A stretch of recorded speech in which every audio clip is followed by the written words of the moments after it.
In the beginning. Well, in 1960, after the passage of the Reserve Bank Act 1959, which was Commonwealth legislation, there was the Reserve Bank of Australia, and it supervised banks in Australia, and all was mostly pretty good in the Australian banking world. But over time, different kinds of financial services developed. They were regulated by a range of different regulators depending on the type of services they provided.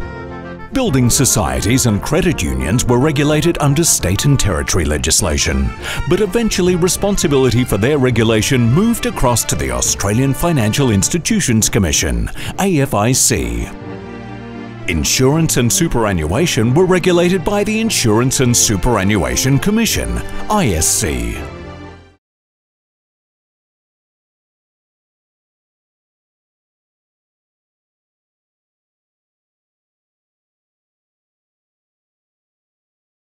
Things became even more complicated as the Australian economy prospered and overseas interest in Australia grew. Building societies and credit unions got bigger and decided through takeovers, mergers or natural growth to convert into banks. Some banks bought or created their own insurance company subsidiaries. And some insurance companies did the same and added a bank to their financial group activities. Overseas banks and insurance companies also started operating in Australia. So, in 1996, the government appointed a financial system inquiry with a committee of 5 chaired by businessman Mr. Stan Wallace. In March 1997, the Wallace Report was handed to the government. It set out 115 recommendations intended to make the financial system more efficient and competitive while ensuring financial safety and market integrity. It did this mainly by proposing sweeping changes to the regulatory framework. The Wallace Report recommended a Twin Peaks model to replace all the different regulators that had been in place before.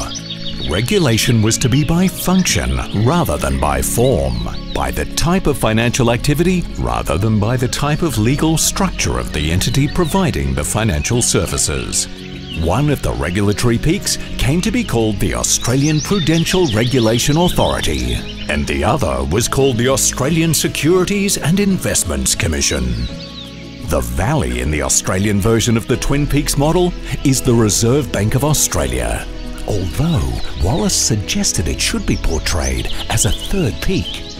And so there was peace again across the regulation of Australian banking. APRA is responsible for prudential regulation, ASIC is responsible for conduct, and the RBA is responsible for financial stability.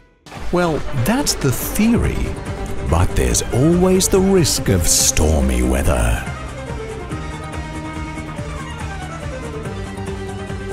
The end.